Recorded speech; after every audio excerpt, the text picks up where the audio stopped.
Well, hello, everybody, and welcome back to the Interviews with the Exorcist, the Chronicles of Gabriel. I'm John Barnwell, and I'm here north of the city of Detroit with my best buddy, greatest teacher, and greatest pupil, Dr. Douglas Gabriel, and we're going to be sharing with you episode 11 in the series. And last episode, we left off with some of Douglas's adventures in the UK, in England, and parts around there. And I think that, but it brings up a certain point I want to address right off the top is that he made reference to atavistic clairvoyance. And to some of the listeners out there, they might not have any idea what we're talking about, and that's understandable.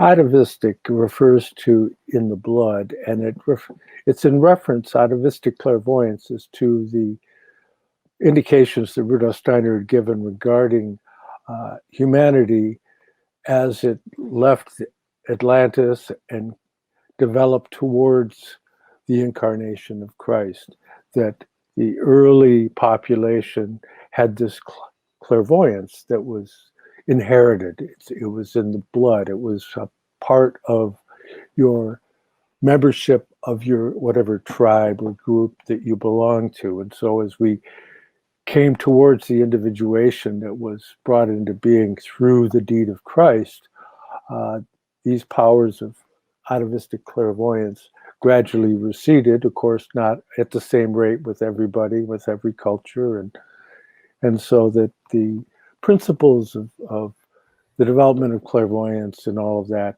changed over time, because in the ancient world you didn't have to develop it. It was just something that was inherent to your capacities, like much like your eyeballs. You really don't remember having anything to do with creating your eyeballs. Well, clairvoyance was something that was just a natural faculty, and it's attested to in the ancient cultures.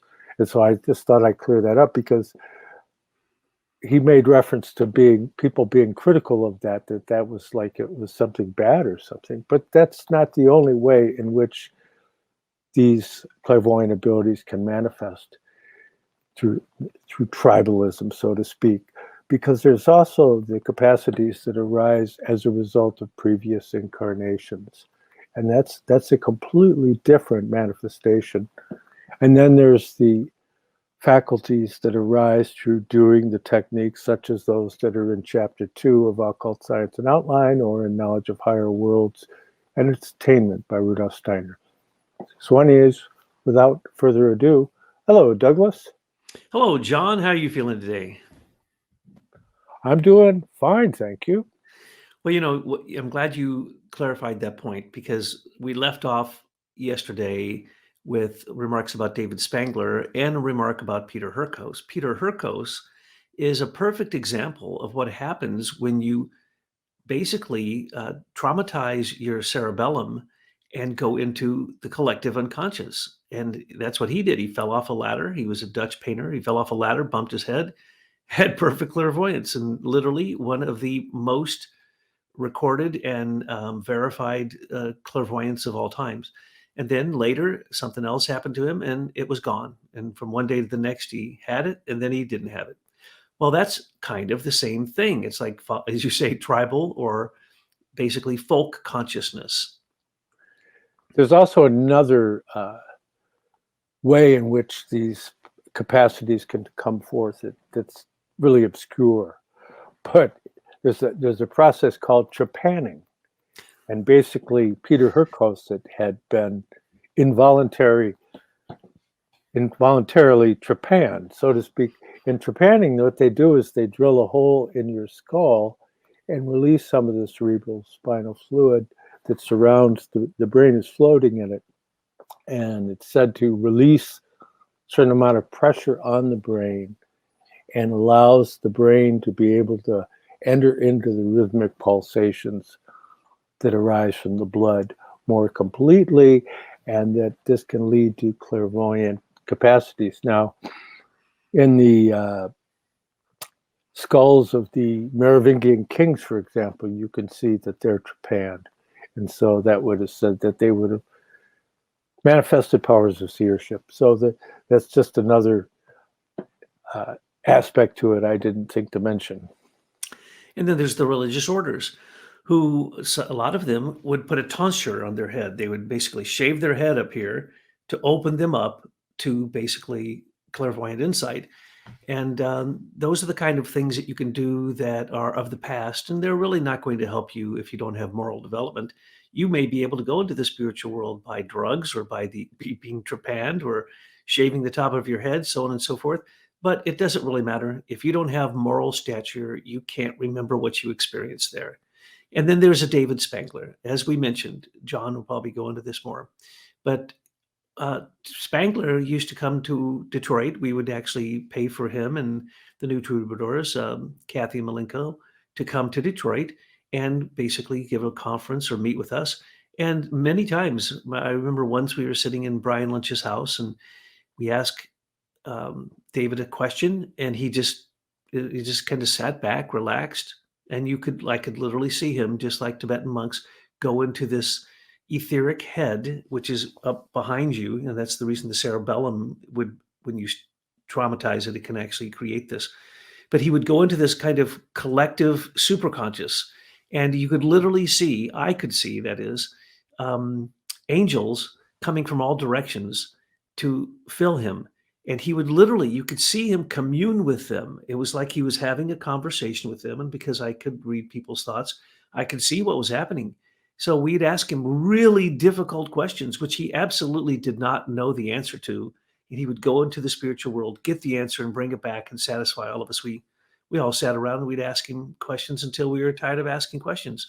And every single time he was able to come up with an answer, or he could say, right now, and he could also contact certain beings. He could contact John, one of the, there's the two Johns of Jerusalem. He could contact one of them. He could contact other saints to get answers. Perhaps if we ask him a question that a particular saint might know the answer to, he could go there, talk to them, and come back with the answer. So he's going into the realm of what is called spiritual economy, where the perfected vehicles of saints and literally, highly developed people still have their imprint there, like a Saint Francis or like Buddha or like the different 9 bodies of Christ have been perfected, and they're there for people who can reach up into that realm. It's not going to be given to you. You have to do the moral preparation. You have to do the proper spiritual preparation, and I won't go into what all that means, but essentially, if you have prepared yourself, then you can develop these capacities. And that's what anthroposophy was supposed to be doing, helping people who are not clairvoyant, atavistically, or any other way, develop their capacity to develop what Steiner called intellectual clairvoyance. In other words, clairvoyance directed by clear thinking, totally awake, no trance, no meditate, no hypnosis or anything like that, just clear thinking that is warmed up from the heart, that crosses the threshold and can actually speak and understand the language of the spirit. Yes, the clearest exposition of what Douglas just described, approached from a philosophical description, which is really compatible with modern abstract thinking, is the philosophy of freedom, where he describes how through the process of thinking about thinking, one can come into a once removed vantage point from their thinking, and that is the realm in which we literally are free. And the other realms are really not free. It's through the capacity as well, the word manas means thinker, and it's the thinking principle. And so you have that whole capacity that makes humanity unique in all the kingdoms of nature, makes us the crown of creation, as Rudolf Steiner described. And so today I was looking at what you had so admired when I was wearing it as a necklace the other day, the Key to the Crypt of Christian Rosenkreuz, which is basically one of the major icon or basically leitmotifs or images that can lead us into a new spiritual age. And so I realized this morning that that's really what I was doing. I was out there looking for the crypt of the tomb of Christian Rosenkreuz, though it doesn't really exist. It was something in the spiritual world. But unfortunately, I wasn't paying attention well enough to what Rudolf Steiner said. You don't go back to the places you have been incarnated and try to take upon yourself the unresolved astral etheric bodies or in any way try to connect with things from your previous incarnations. This can be extraordinarily dangerous and can lead you into great delusion. As a matter of fact, so much is possible through spiritual development, but at the same time, if you do it wrong, it can actually hurt you tremendously. I was just reading a quote of Rudolf Steiner's this morning saying that the path to the spiritual world can oftentimes lead to insanity. So I was, unfortunately, right on the edge there because I was young and I didn't want to stop. I had researched some things and said, I really want to go back to the places where I was incarnated before because I'm certain that it will give me some kind of wisdom from that time. The long and the short of it is, no matter how many of these places I visited that I had previously been incarnated in, it didn't help me whatsoever. Now, let's go from Britain over to the continent, as it were. So, as I said, I had a Eurail pass, which could also get me a ride on the hovercraft going from England to Hoek van Holland. And so I got on that and went over, and I had no idea what I was going to do. I carried around with me this big, thick book that was a tour guide, basically, of all of Europe. So I'm sitting there reading it, and a young man sits down next to me, and we start to chat. And I can't tell you how many times this happened. I don't ever remember a single time on a train or anything I was traveling on, in this case, the hovercraft, that if someone sat down next to me or I had to sit down next to someone, I would look around and I'd say, well, I'm going to sit next to a young man so I don't scare anybody, scare any young women or any old people. And so I'd sit down next to someone who, was kind of like me, young and, open, as it were. So I'm sitting there, this young man sits down next to me and we start to talk and he blows my mind. I'd always say to everyone, they'd say, what are you doing? Because I had a backpack. And they'd say, and they could tell I was an American. I would try to lie and tell them I was Canadian because sometimes Americans had a real bad rap, especially later. I traveled to Europe well over a dozen times. And in the later times, I would literally put a Canadian flag on my backpack. You mean rucksack? My rucksack, yes, exactly. And so here, this gentleman sits down. He says, oh, what are you doing? Are you American? Oh, yeah. Oh. And so I'd say what I always say to anybody. Do you happen to know of Rudolf Steiner? Every single time I ever asked that of anyone when I was in Europe, certainly the first time, every one of them knew something that Rudolf Steiner had done, whether it was his hospitals, whether it was eurythmy, the architecture, they'd been to Dornach, their parents were anthropologists, you name it, it was always the answer, oh, of course. Oh, of course. In America, if you ask someone about Rudolf Steiner, they'd say, never heard of him, don't want to hear of him. But in Europe, oh no, everyone knew a piece of Rudolf Steiner, not the whole story, but this guy, okay, I don't think I've ever told you this story. This guy then told me that he was a relative of Ida Wegman's. Okay. And then he began to tell me, he said, no, where are you going? I said, well, I'm going to go to Dornach. I want to meet Rudolf Grosse because his two little books revealed more about anthroposophy than any other books I've ever read. And they told some of the deep secrets, like who Steiner was in previous incarnations. Why did the Goetheanum burn down? Who burnt it down? How did Steiner die? Da-da-da-da-da. All these things that no anthroposophist would ever address. Well, here is the head of the Anthroposophical Society worldwide, a member of the Vorstand, actually the chairman of the Vorstand, and he wrote these books revealing all these secrets. And so I mentioned that to him, and that's when he lit into the whole thing. So for the whole time across, and then he invited me to his house, and I stayed with him for a while, but then he told me about a thing called the Netherlands Pedagogical Institute that had this huge place that was a school that taught all kinds of things, vocational things, as well as anthroposophy.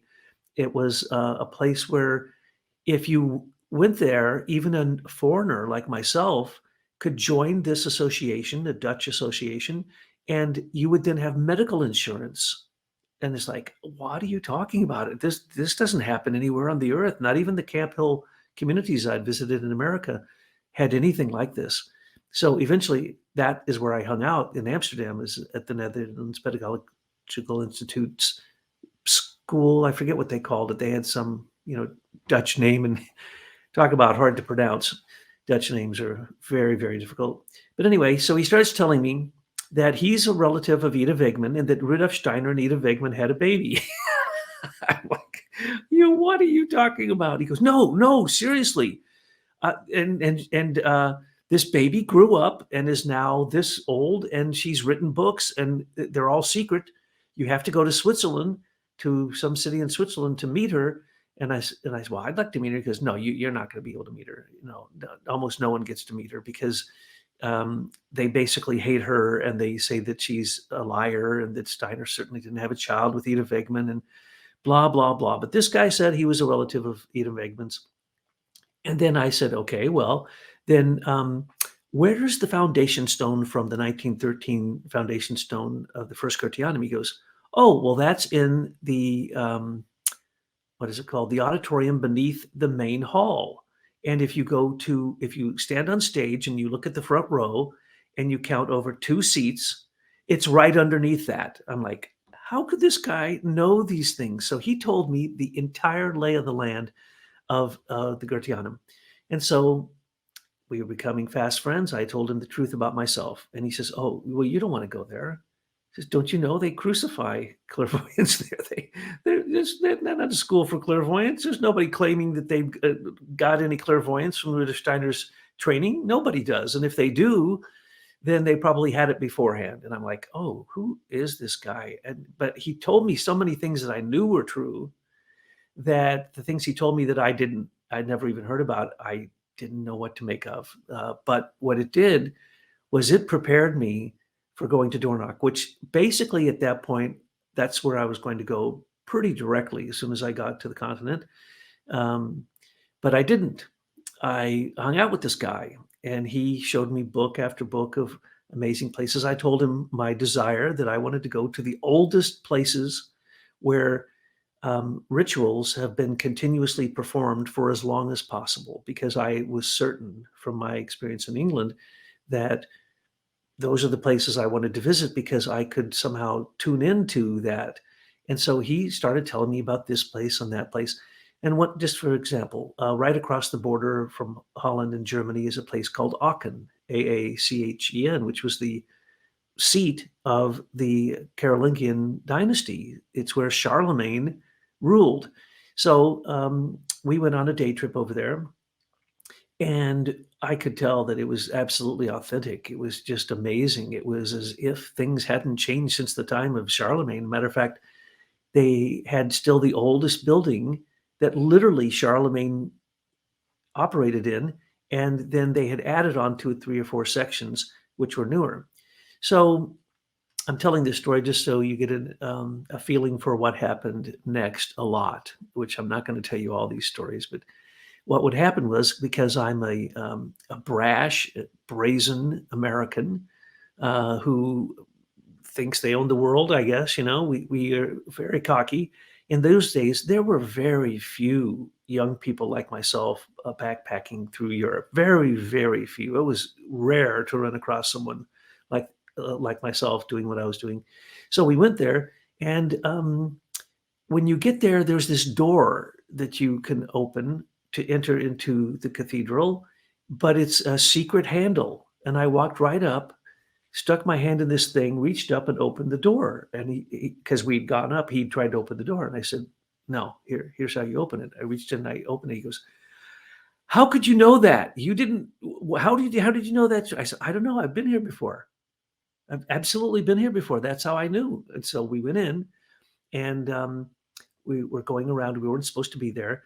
And up on the second floor was the throne of the Frankish kings. Okay.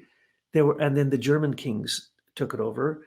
And this throne was a very humble marble throne, kind of low, cut. It wasn't very tall at all. But supposedly, I forget how many kings took their coronation on that throne.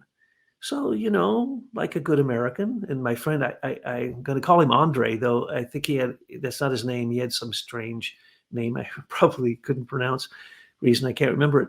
But I jumped over the gate and sat on the throne to see how that felt. And I went into like a traumatic trance, but still awake.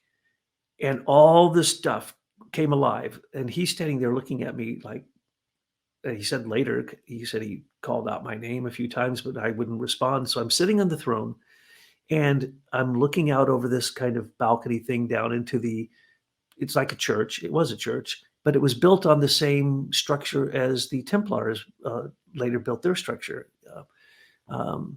So anyway, I experience all this stuff. And what I'm there for is to ask the question, did Charlemagne have the true spear of Longinus? Because Pope Leo had given his grandfather, Pepin the Younger, or whatever his name was, Pepin the whatever, older, younger, I can't remember. But anyway, his grandfather had been given this spear of Maurice, they called it, in basically into the 8th century. So I wanted to know if that relic was still around, or if there was a copy of that relic, or if there was a chalice that went with it, because in all the Grail stories, there's the spearhead and the chalice. Now, I didn't really believe that the Holy Grail was a chalice that had, been in the Holy of Holies in the temple in Jerusalem, that it was taken out by Joseph of Arimathea to the Last Supper, that Christ and his apostles used in the Last Supper. I didn't really believe that, but I was willing, I was open, maybe Steiner made a mistake. At that point, I wasn't convinced yet that Steiner never made mistakes. So I kind of believed what he said. There were no real relics left. So that's what I was doing. And so we walk through this building and I'm going, aha, oh yeah, this is good. Let's go into the basement. He goes, the basement? There's a basement here? He says, I've been on a tour here. There's no basement. I said, yes, there's a basement. And so we looked all around, and back in this little niche, there was this door. And I said, this leads to the basement. And he said, well, how do you know that? I said, I don't know how I know that, but I can assure you there is an old spring down there. I can feel it. So I felt around and found the key, which was, I found later that throughout all of Europe, the key was usually just right there, right near the door. So really no doors were locked. And if they left the key there, how concerned were they that someone was going to do something wrong, or, break in or steal something or whatever. So I was all the time finding the key. And as I said before, if I didn't find the key and it was a ruin, I'd just climb into it. Or there's a castle that's really not a castle, but there's this building right near Dornoch. Same thing, even when people lived there, I didn't care, because I just say, oh, I'm an American, and I had a camera. So you can get away with anything in Europe by saying, oh, I'm an architecture student, and can you mind if I take some pictures? And they'll all go, oh, no problem. Here's the key, literally. They'd hand you the key. Oh, you want to take pictures of the inside of Rennes-le-Château? Oh, no problem. Here's the key. And you're saying, I can't believe these people would do this, but they did it all the time. So we got the key, went down into the basement of Aachen, and there's, of course, a mausoleum. It's a crypt for, where they buried people. But if you looked far enough, you would find an old spring. Sometimes there'd still be water in it. Sometimes there wouldn't. And almost invariably, near that spring would be a Black Madonna holding a child. And this was, he later took me to Bruges, where we did the same thing. He took me to Haarlem, where these are in Holland, where we did the same thing. And later, when I realized that I could go to all these Gothic cathedrals and see if it was true that they were all really in the shape of the constellation of Virgo, and that's the reason they were dedicated to the Virgin. And in every single case, from Chartres to Ulm to Cologne to you name it, I could find the spring, and I would go down there and pray. And I carried some crystals with me. And this, I was always obsessed with dipping the crystals into the water, letting them pick up the vibration, and then taking them with me, so that I was actually taking a little vibrational imprint from one of these springs. So he showed me, we go out on day trips out of Amsterdam to Bruges, to The Hague, to Haarlem, to all these different places. But one place that was really totally cool and really got me completely convinced that this was one of the ways that I was going to figure these things out was he took me to Externstein, which is the Extern Stones, which is in Teutoburg outside of Detmold, I think is the name of the German city. And what it is it's a rock formation that just kind of straight up. It's very tall, about, I don't know, 40, 50 feet tall maybe. And it was considered to be the seat of Odin and Frigg. Literally, they were considered to have lived there, and up in this one chamber, which was kind of the holy sacred chamber that, they had holes that could go out that you could see supposedly the spring equinox, the sun of the spring equinox, and it was, astrologically aligned. And there was, Steiner talks about this place, and it was a true mystery center, a very, very powerful mystery center. So we went there. Well, I went there upon his recommendation, and my thing was, okay, I'm going to wait towards the end of the day when the people are leaving. I'm going to go in before they lock the gate, and I'm going to crawl in a corner, and I'm going to spend the night there. And because I had figured out that if I'd lay my head upon one of these places in the morning, I'd have some amazing vision that seemed to be quite real. I don't know, could just be my imagination. But anyway, I literally sat in the throne of what was considered to be Odin and Frigg's throne, where they looked down from Asgard. And there was this big water there. And as you know, well, you might not know, Yggdrasil, the world tree. So there's this giant trees there. And at the base of the tree is some water, and the swans swim there. And that's where the three Nornies are, the three fates, as it were. So I'm sitting in this thing and I'm going, Holy Lord, this is absolutely true. This is not some made up nonsense. This really was the seat of more or less the Vikings who would come into northern Germany and set up this pseudo kingdom a very, very long time ago. So that kind of taught me that. So when I got back to Amsterdam, it became my seat where I would travel out and come back. And I'd come back to either see him or stay at the MPI place. But the time he had said to me, what you need to do is on your way to Dornach, you need to go to see because it was spring, you need to go see the tulip fields of Lysa, which literally has millions of tulips. It's the most amazing place. If you've never seen this, you should Google it, Lisa, in Holland.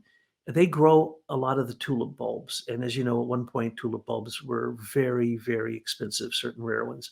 So I went there and it was beautiful, blah, blah, blah. So my intent was, after I saw it, I was going to go back to this local train station and catch a night train to Paris, or a train, it was a late train, and it would go down to Paris. And I oftentimes slept on the train instead of, going to a youth hostel. So I'm sitting there. I'm the only person. It's like 11 o'clock at night or something like that. And the train pulls up. I'd waited a couple hours for the train, which was, unusual in those days because you could jump on a train and go anywhere, anytime. But I wanted a certain train. So I waited, and eventually a train came. I stepped onto the train. No one on the train. Didn't see anyone at all. And then someone touched me on my right shoulder and said in a voice that I can't even describe for you, it was a commanding voice that you could not do what it said. But was filled with love and warmth. And I don't even know a way to explain it, but so someone seemed to put their hand on my shoulder, and I was certain. I looked there, no hand was there. And I heard a voice saying, "Get off the train now." Only said it once. I look around, nobody's there. It was as clear as a bell. And I get really upset. Really upset. I don't want to get off that train. It's the only train that'll get me where I'm going. And this was just a substation in Lysa. So it would have been a disaster had I not got on that train in my mind. So I stepped off the train. The doors closed and the train took off, and I started to cry. because I was so bummed out. I was going to have to sleep on a bench in not even a train station. It's just an open kind of canopy area. So I laid down on the bench and, was really bummed out and said, okay, I guess this is where I'm spending the night. After a while, somebody comes up very quickly in a car and comes running up and says, are you okay? And I'm like, am I okay? Yeah, I'm okay. Why? Why are you asking if I'm okay? He said, well, the train just wrecked and all these people were killed. And what are you talking about? And so he explained this to me, that he just heard this on the news and he decided to come down to the station. I don't know why he'd come down to the station, but he did. And so he told me this, and I'm like, oh, well, I guess that's why the hand was on my shoulder. And someone told me, a male voice told me, get off the train. So I went to his house. He was so nice. People in Holland are so nice to Americans. They think that we saved their lives twice in World War I and II. And so this person said, we will never, ever be able to thank Americans for what they did for us. So he treated me like a king. And I actually stayed at his house a couple of days, and he showed me around to some other interesting things. Then I got on the same train later, same station, but I had to go a different route because they were still cleaning up the track because I think the train had collided with another train. And I think that the number was like 117 people died, though I didn't see anybody on the train. And so this was a major train wreck. And so I got on another train, and basically I went to Basel, Switzerland, eventually. And that's just below Dornach. And so Andre had told me about Rudolf Grosse, saying, oh, Rudolf Grosse is clairvoyant. He's the only clairvoyant there. But you won't get to see him because they hate him there. And his secretary won't let him see anybody unless it's, one of this parochial standard dyed-in-the-wool anthroposophist, because basically Andre was telling me that there were 5 or 6 factions in Dornach, and each one of them wore a different colored beret. And so you would know that they were followers of Hans Zimmerman, or you'd know that they were followers of Tomberg, or you knew that they were. It's like, what are you talking about? They join in the Great Hall in their berets to show that they're divisive sections of anthroposophy? And he goes, oh, yeah, absolutely. So he trained me in all of this so I'd be prepared. So when I got there, I went up to the Goetheanum, and basically I stayed at a youth hostel he told me to stay at, right there below the Goetheanum. And then I went up there and did exactly what he said. You have to make a ruckus outside of his door, outside of Rudolf Grosse's door, so that his secretary starts giving you a hard time, and that he always leaves his door a little crack open so that he can hear when she's harassing someone, because that's who Rudolf would really want to talk to, the people that he's trying to keep out. I did exactly that. And I'll finish the story, but you wanted to say something. In reference to the cathedrals, yes, the cathedrals were built at ancient sites. So they were Druid sites before they were spots for cathedrals, and these sacred sites always had wells because, of course, you had to have water, right? And they were also shrines to the Black Madonna, as it's called, and that's covered quite extensively in The Mystery of the Cathedral by Fulcanelli, that mysterious name that represents whomsoever was the author of that curious work, and another work to follow that. But these Black Madonnas, they have to do with that whole idea of the Mother Mystery. It's very much tied into the wells and the Grail maidens and that whole concert of ideas.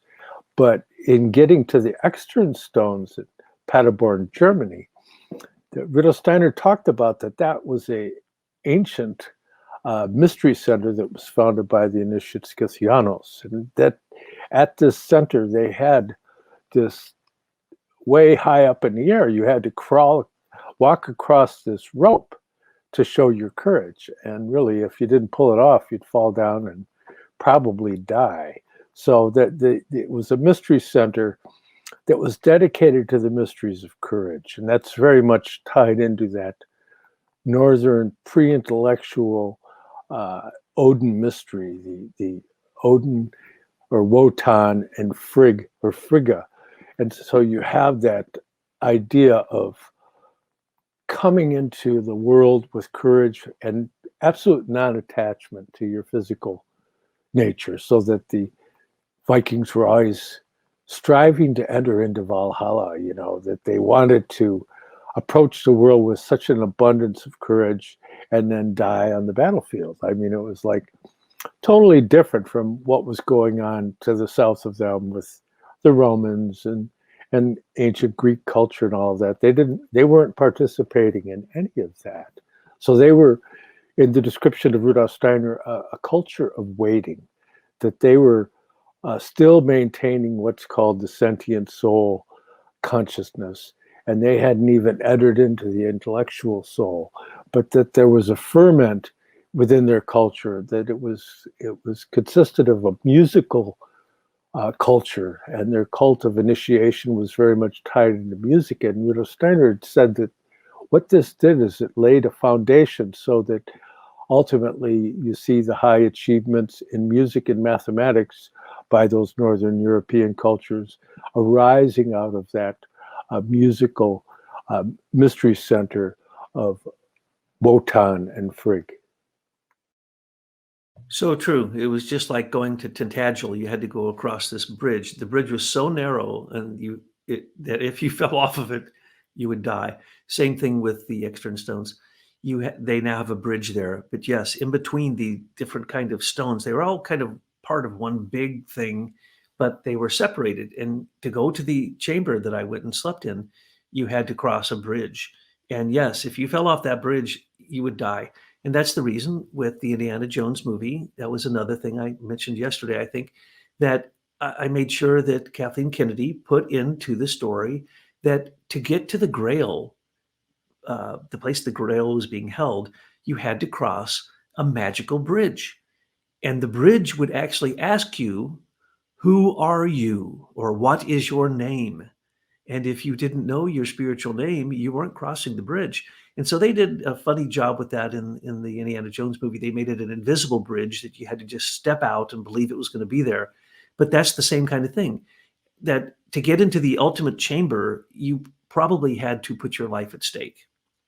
So yes, that's an amazing place. And there's a few places like that. It's untouched. Nobody's ever vandalized it or anything. And then there's the broken cross that is carved into it, which was much later, basically showing this entire tradition of the broken cross, which we won't go into that. But now here I am in Dornoch. I start harassing his secretary. He comes to the door and I'm like, hey, yeah, Andre was right. I just had to be in America. No, I really need to see. I came all the way over here from America to see Rudolf Grosse. Look, no one writes books like, so I'm going on and on. He comes out, opens the door, and just goes like this. And I go, see that? And so I walk right by her and she's looking at me with a great ugly face. And so we go and he closes the door. He says, have a seat. Now, I heard a little bit of what you said, and this is very nice, but I can also tell something is very different about you, and that you've come here to ask a question about something that just happened to you. And I'm like, holy cow, it's true. He's really clairvoyant. He was reading my mind. He could see exactly what I was there for. And so I said, well, what just happened to me was I was headed here a few days ago, and this being put their hand on my shoulder and spoke to me, said, get off the train. And he goes, oh, he starts laughing. He goes over to his bookshelf. He pulls down a book that has a marker in it, a piece of paper. He opens it to that page. And then he reads this section that says, essentially, that what just happened to me was I was called by Christian Rosenkreuz. My life was saved because I was called by Christian Rosenkreuz. And Steiner actually says and gives examples of people, a guy who's lying in a bed, and then all of a sudden he gets up and goes out of the house, and then the ceiling falls down on the bed. It would have killed him, but a voice told him to get up and go out. So this, I guess, is a rite of passage or somehow a protection or something like that. And so he says, no, you're not the first person that this has happened to. There have been others. And I'm okay, fine. So we had wonderful, wonderful, wonderful chat. And I actually got to ask him things like, my friend Andre told me this, he told me that, he told me this, he told me that. He told me you're clairvoyant and that they really don't like you around here because of that. And then he tells me his story that when he was in the Waldorf school down in Basel, that Rudolf Steiner would go down to help the school, and Steiner noticed this little boy, and from that point on took him under his wing and did extraordinary things for him, even gave him money to go to a Waldorf school, a boarding Waldorf school, and this and that, looked after him like he was his own child. And when he got older, he made him one of the three people, Effenried Pfeiffer and Gunther Wachsmuth and Herr Grosse, Rudolf Grosse, were like the three people that Steiner was like training, trying to train them to really carry out the work after he was gone. And so he told Rudolf Grosse, I'm going to allow you into all the sections. So there's like now 11 sections to the Anthroposophical Society with the head of each section. They have their own meditations. They do their own work, and it's somewhat independent. And so he said, Steiner would say, no, you have to let him in. And they'd say, but he's just a child still. He's too young, and he's not an expert in these areas. So why would we let him in? And he'd go, just let him in. Now, Rudolf Grosse told me that the reason he did that was that he had hoped that Herr Grosse would be able to help them with his clairvoyance move their work along. Because, as you might know, right before Rudolf Steiner died, for the last couple of years before, he was extremely disappointed with the fact that anthroposophy was not moving forward the way that he had hoped it would. So anyway, Rudolf Grosse said, look, generally, the way it works around here is if you want to stay and you're American, you have to learn German, or Schweizerdeutsch, as it was spoken there, which is Swiss form of German. And he says, you have to learn one of those two languages, or you can't exist here. They don't hardly do anything in English. And so you could join what's called the stage crew, and they put on performances, including performances of Faust and the four mystery dramas on this. At that time, that second Goetheanum stage was one of the largest stages in all of Europe. And it was basically the first and the second Goetheanum were for the four mystery dramas and to also perform Faust. Well, they were getting ready to do a section of Faust, and he said, you can join that group. And I told him, my spiritual guidance has told me I'm never going to learn German. I will always just be, like out in the mission fields. I'm not going to learn German. I'm told I must be strictly American, not British, not English, American. And he goes, oh, well, he thought that was a little odd, but he says, okay, then this is what I'll do for you. I will let the section chiefs know that I'm sending you there as just an observer. So I went to Bacamule in the natural science section. I went to the Belles Lettres section with Frederick Hebel. I went to the youth section with Hans Zimmer. I even traveled away from Dornach to go visit Ernst Lehrs, because without his blessing, you couldn't join the youth section and get the youth circle meditation. So, and there was a section for biodynamics. There was a section for the arts. There's all these different sections. Pedagogical section, which later I became a member of, and oftentimes would go back to Dornach for pedagogical section meetings, so on and so forth.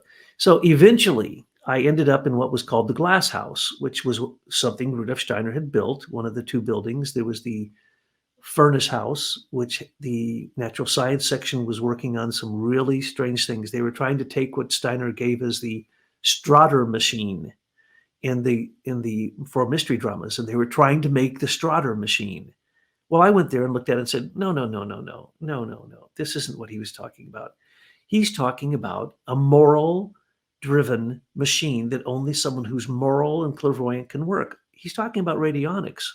And they'd say, okay, get the hell out of here. So, every time I'd open my mouth to these people and make some kind of statement, which I thought was really helpful, they didn't like that. So they moved me to this mess, the Glass House, it's called. It had two domes, and it totally cool little building, but it was an archive for pictures and for all kinds of documents and all this stuff.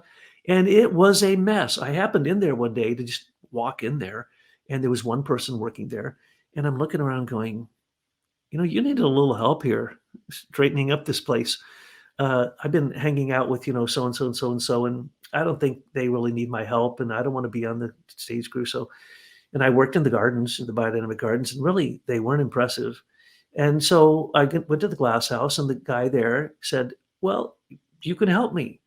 So for some time, I forget some amount of weeks, I rearranged all these pictures and organized them and put them in proper catalogs and filed documents and processed stuff that wasn't even supposed to be in there and took it to the different section leaders. And so I really became kind of part of the community. And every day I'd go down to what's called the canteen, which was a vegetarian restaurant. Which, by the way, once I went to Europe, I started eating cheese. I was no longer a total vegan because I couldn't survive if I didn't eat cheese. I lived on cheese, bread, coffee, and chocolate, basically, unless I'd find a vegetarian restaurant, which was very rare.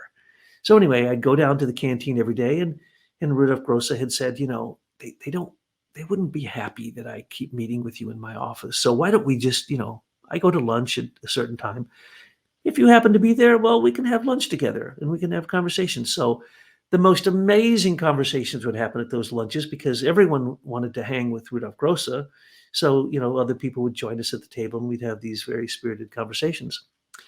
So basically, I worked in the glass house for a while and they gave me some invaluable pictures. I don't know if you've seen those real photos of Steiner that I have, real photos of the first Goetheanum. They had so many copies of them that the guy gave them to me as my reward for helping him because he thought I'd done a lot to help him. And I did because the place was a total mess. And after like some weeks of working with him, it was organized. And I'd gone around and my thing was to talk to every person who had ever known Rudolf Steiner. And so that took a lot of my time visiting. I'd find out, the head of the art section is, well, then I'll go talk with them. I'll go talk with this person. Plus I was, trying to get into every nook and cranny of the second Goetheanum and the house Steiner lived in and all this kind of stuff. But in the end, I had feared this would be true.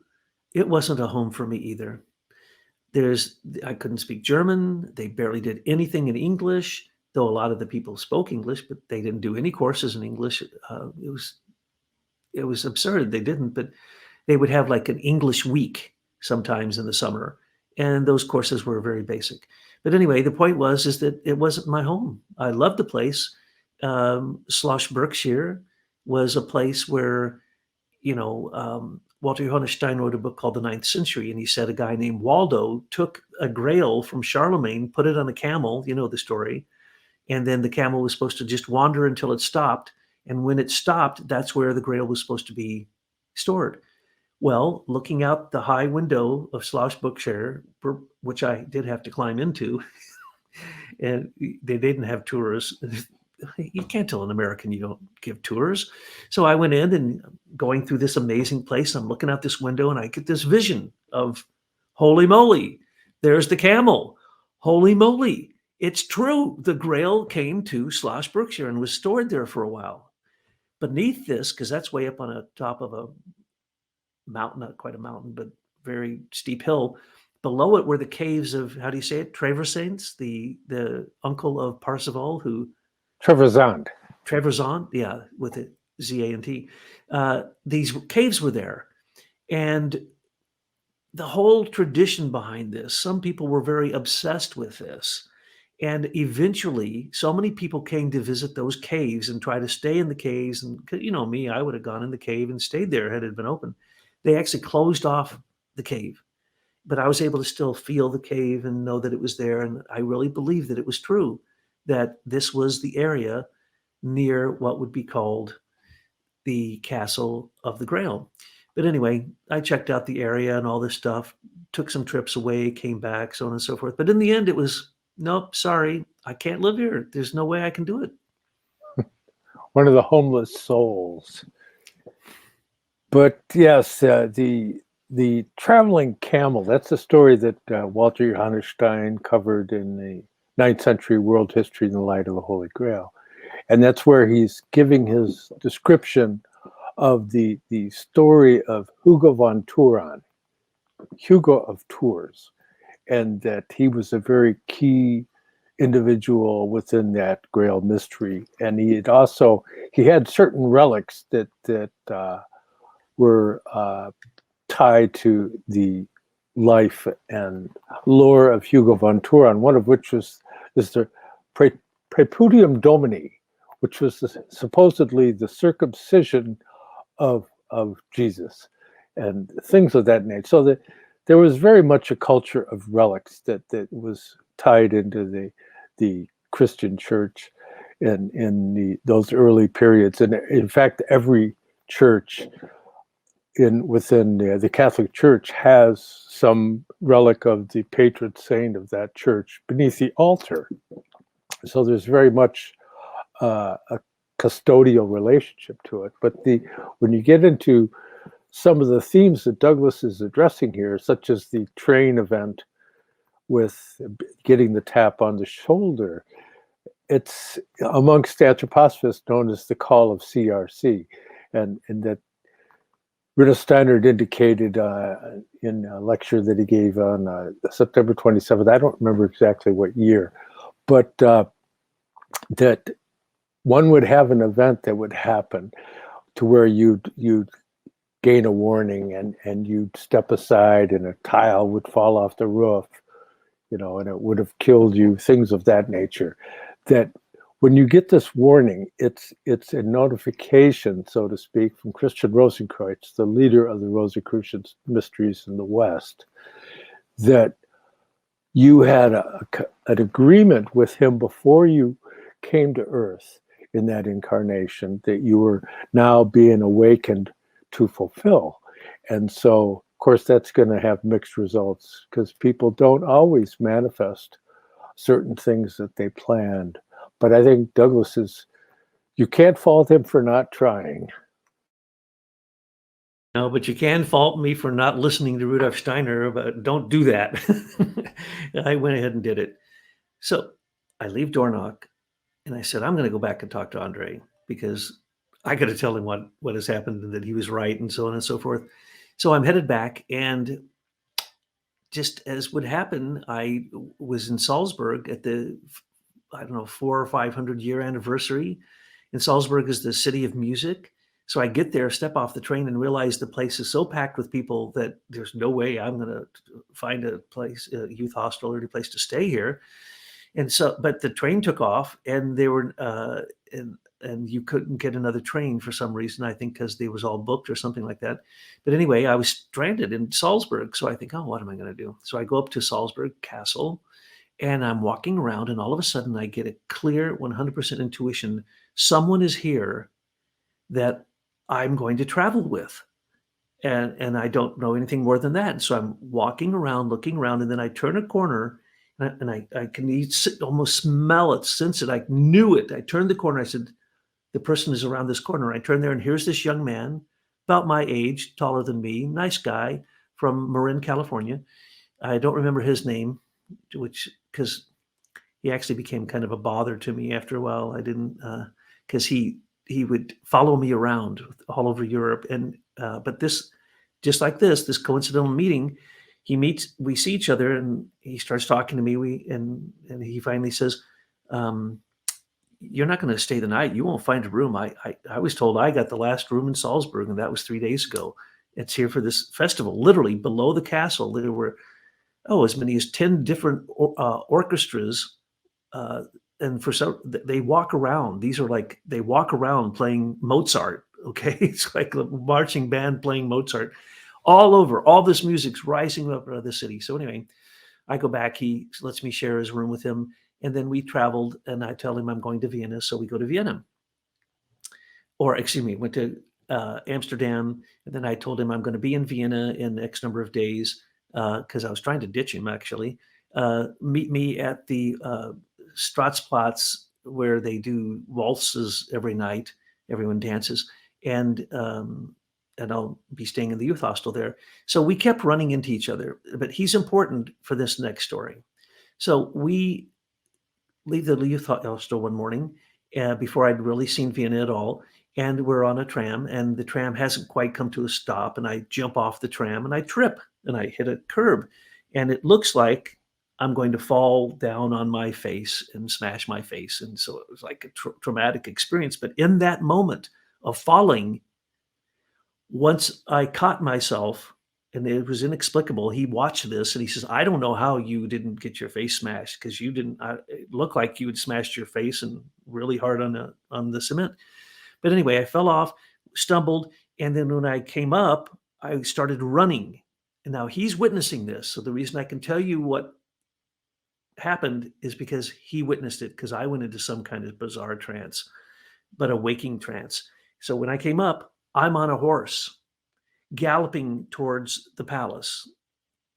And I'm thinking, what is this? And I don't realize it, but he told me that I was running and I thought I was on a horse, and that there were other people behind me, and that my guard, my protector, was on my right, and then the other soldiers were with me, and we go up. I jump off the horse, run up the steps, and I see the king and the queen. And I greet them, and I run up to this pillar going into the palace, and I grabbed it and swung around it, because it was kind of a thin pillar, swung around it. And I said, I used to do this in a previous incarnation. So I stopped dead in my tracks, went back to this pillar. Now, this is the part you're not going to believe, okay? But I swear to God, it's the truth. I realized at that point I wanted to do what Rudolf Steiner said never to do. Try to get hold of something of yours that was physical. So I said, haha, I did this 1,000 times in this incarnation, hundreds of times. So beneath the patina, wouldn't there be cells on my skin, seeing that literally I would hang onto this thing and spin around, lift my feet up, and so I could go up this corridor? So I started digging down, and I saw this glowing thing. And I said, in my mind, I was told, this is one of your own cells from that incarnation. So what does a fool like me do? I scrape it off and I eat it. Okay, well, after that, my friend was following behind me. He said he couldn't keep up with me. He says, I can't believe I've never seen anybody run so fast. I thought I was on a horse, in full gallop. And when you spun around and you stopped, I was chasing right after you. So he chased after me, and we went into the palace. Right now, to get in there, you got to buy a ticket, right? So I go up to the door. There's two people there, and somebody selling a ticket for so you can go in and wait for a tour. I just walked right by them. I didn't buy a ticket. And my friend behind me said, it was like they didn't see you. So I knew exactly where I was going. I was going to go there and go to the reliquary. And the reliquary had the spear of Longinus, or the spear of Maurice. And I wanted to find out if it was true, if it was real. So I went in and went up to it, checked it out, and said, no, this is a copy. This isn't even the one that Pope Leo sent. This is a copy. And according to the Spear of Destiny, Hitler had coveted this thing, made a copy of it, and then hid it somewhere. And what I was looking at was a copy. But then I said, wait, there's something else that goes with this, but not this, but the original one. So I walk over, and finally my friend catches up. He's breathless. He's had paid the ticket, got in. He goes there, and I'm still moving. I'm not. I don't even know he's behind me, actually. So then I go over to this door where literally there's a like a guard standing there, and I just walk up to the door, enter the door, and go into another section of the reliquary. Walk right up to this place where there's a chalice, and this supposedly is the chalice that they believed was the accompanying Grail blood relic with the spear of Maurice. And I'm checking this out, and I'm going, well, this one's real. People believe this. This isn't the real Holy Grail, but really people did believe this. This isn't a copy. This is. So I began to be able to distinguish between a true relic and a first tier, second tier, third tier relic, which means that they were placed on the original relic and took its energy and then was passed down. Eventually, I found there were numerous copies of this made. But anyway, what happened next was so strange. I went through the whole palace. I walked into the place where the Vienna Boys Choir was singing. You can't get in there. You know what you pay to get into that place? It's a tiny little audience comes, and you have to pay a huge amount of money. Walked in, listened to them doing a whole rehearsal. No one said anything to me. Then I walked to the section where those Lippensauer, or whatever they're called, those fancy Arabian white horses that they're all trained. I walk into the stable of those, and I watch them go through this whole ritual. And then I'm thinking, well, who the heck am I? I feel like I'm part of the royal family of the Habsburgs, but I don't know who. So I went over to St. Stephen's where they were all buried. And I started feeling around and I'd say, none of these are it. So, all these rulers were buried there. And I'm going, none of these are me, that none of these are my body. So it opened up a mystery that I couldn't solve until about 10 years later. But then after that, I traveled to Italy and to Rome. And as soon as I got to Rome, I go to St. Peter's Square and boom, the place is filled with people because Pope Paul VI is doing the canonization of Bishop John Newman. And I'm in the square, St. Peter's, packed with people, packed.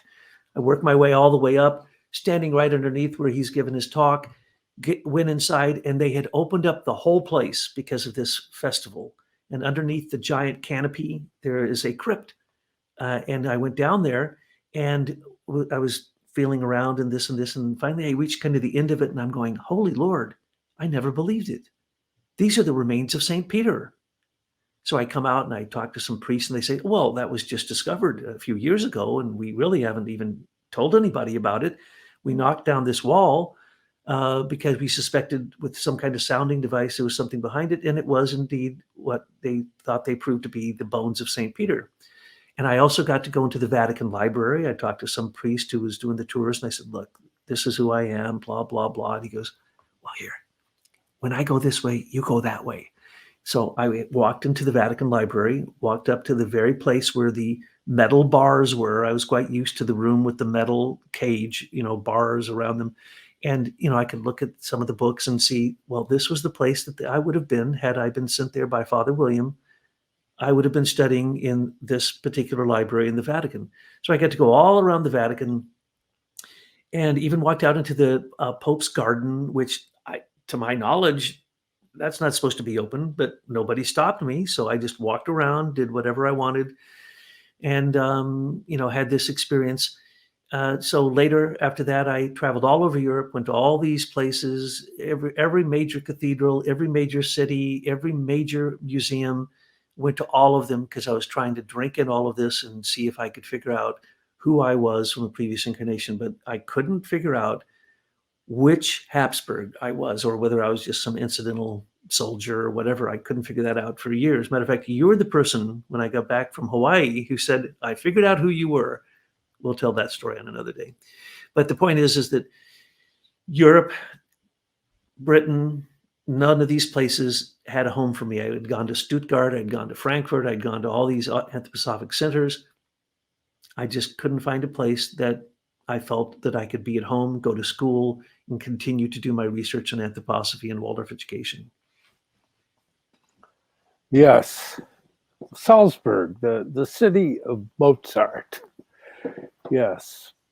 Salzburg, beautiful. It's funny because we just saw, there's this movie about this musician guy and contemporary guy in Salzburg that we just watched the other day, but an absolutely beautiful city, and just going up to the castle and everything like that. But that's also the city in which Paracelsus, the great alchemist and really the father of modern medicine, that's the city in which he had passed away. And so it's a very important city, and it was very much key in the Austro-Hungarian Empire, the Habsburg dynasties, and all of that. So I guess that this is a good point at which we can make a transition in this marvelous story that I could think of so many digressions I could make, but I think I'll just let it rest here and thank everybody for showing up for this 11th episode of Interviews with an Exorcist, the Chronicles of Gabriel, and I'm going to thank you all very much. Thank you, John.